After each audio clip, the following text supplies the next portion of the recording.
मुसाफिर समझन था त असां कहिड़े बाग जी मूड़ी आहियूं, असांजी हैसियत कहिड़ी आहे। मुंहिंजा दोस्तो त पंहिंजे मौत खे न विसारियो, निमाज़ 5 वक़्त पढ़ो, निमाज़ असुल न छॾियो ऐं अल्लाह जो ज़िक्र कयो, क़ुरान जी तिलावत कयो, क़ुरान शरीफ़ खे पढ़ो। छो त क़ुरान जंहिंजे सीने में नाहे इहो वैरान घर जे मिसल आहे, क बैतुल खरब, उहो जेको वैरान घर हूंदो आहे जंहिंमें क़ुरान नाहे इहो घर वैरान घर जे मिसल आहे। इहो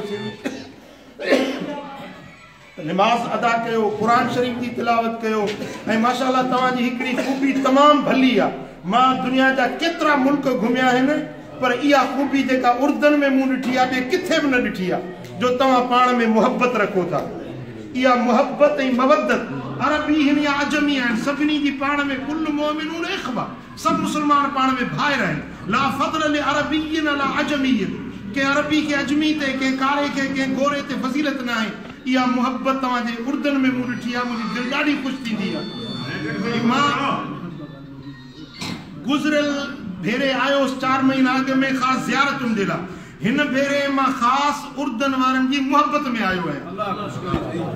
मां जेॾी महिल ॻाल्हाईंदो हुयुसि उर्दन वारनि सां त चवंदा हुआसीं वरी कॾहिं ईंदो कॾहिं ईंदो, उहे तव्हांजूं मुहबतूं मूंखे वठी आयूं आहिनि।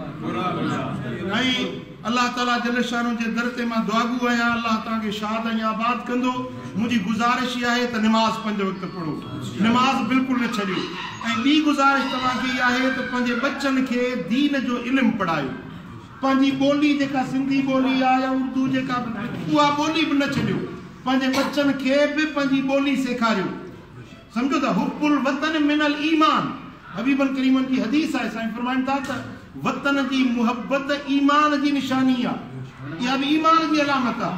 पंहिंजे वतन सां मुहबत रखणु, पंहिंजे हम वतननि सां मुहबत रखणु, इन सां रुॻे हिते वेही पंहिंजे वतन खे विसारे बि न वियो ऐं पंहिंजे बचड़नि खे बि तालीम ॾियारियो, पंहिंजे औलाद खे दीन जो इल्मु ऐं इन सां गॾु स्कूलनि जी तालीम जाहिल न हुजनि, तालीम ज़रूरी आहे। अल इल्मु नूरुन, इल्मु नूर आहे, इल्म खां सवाइ इंसान अंधे जे मिसल आहे। पंहिंजे बच्चनि खे इल्म बि पढ़ायो ऐं पंहिंजे जेको रुॻे दुनिया में मशगूल न हुजो पर कुझु दीन सां बि मशगूल थियो। अल्लाह तव्हांखे शाद ऐं आबाद कंदो। रब करीम असां सभिनी खे जन ही दावत कई आहे, अल्लाह उन्हनि जे रिस्क रोज़ी में बरकत विझंदो।